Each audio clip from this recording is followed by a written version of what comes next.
नमस्कार दोस्तों, आज हम बात करेंगे एक बहुत ही कॉमन बैक्टीरियल डिजीज के बारे में, जो कि एक्चुअली सबसे कॉमन काज ऑफ मेनिंजाइटिस है, सबसे कॉमन काज ऑफ निमोनिया है, जिसको हम न्यूमोकॉकल डिजीज कहते हैं। तो न्यूमोकॉकस नाम का एक बैक्टीरिया होता है जिसका पूरा नाम स्ट्रेप्टोकॉकस निमोनी होता है।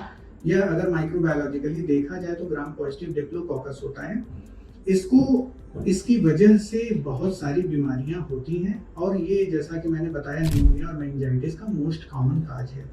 अच्छी बात यह है कि इसके अगेंस्ट हमारे पास वैक्सीन भी उपलब्ध है।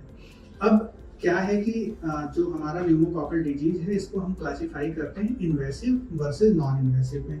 इन्वेसिव का मतलब यह है कि डिजीज एक सिस्टमिक प्रोसेस का रूप ले चुकी है, मतलब कि जैसे न्यूमोकॉकल जो बैक्टीरिया है वो ब्लड स्ट्रीम में फैल गया है, निमोनिया है तो उसके साथ ब्लड में भी वो बैक्टीरिया तैर रहा है। तो इस तरह की डिजीज को इन्वेसिव न्यूमोकॉकल डिजीज कहते हैं। कभी कभी ये लोकलाइज होता है, जैसे कि निमोनिया है तो और कहीं पे इसका कोई प्रभाव नहीं पड़ रहा है, तो या साइनोसाइटिस है यानी कि नाक के आसपास के साइनसेस में इसका इन्फेक्शन है, लेकिन और शरीर पे कोई विशेष प्रभाव नहीं पड़ रहा है, तो यह localised form of pneumococcal disease कहा जाता है।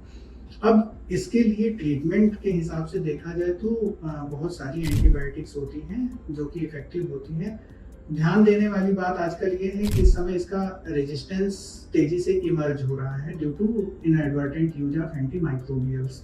तो इसके लिए वैक्सीनेट हो जाना एक बहुत अच्छी स्ट्रेटजी होती है जो कि आपको इस बीमारी से भी बचाएगी और फ्यूचर में होने वाले एंटीबायोटिक रेजिस्टेंस को भी एक तरह से कम करेगी, क्योंकि आपको बार बार बीमारी ना होने की वजह से एंटीबायोटिक्स नहीं लेनी पड़ेगी। तो जब आपको किसी और बीमारी की वजह से लेनी पड़ेगी तो उस एंटीबायोटिक की इफेक्टिवनेस ज़्यादा रहेगी, क्योंकि आपके अंदर रेजिस्टेंस मिनिमल रहेगा। नेक्स्ट वीडियोज में हम इसके वैक्सीन के बारे में भी बात करेंगे। नमस्कार।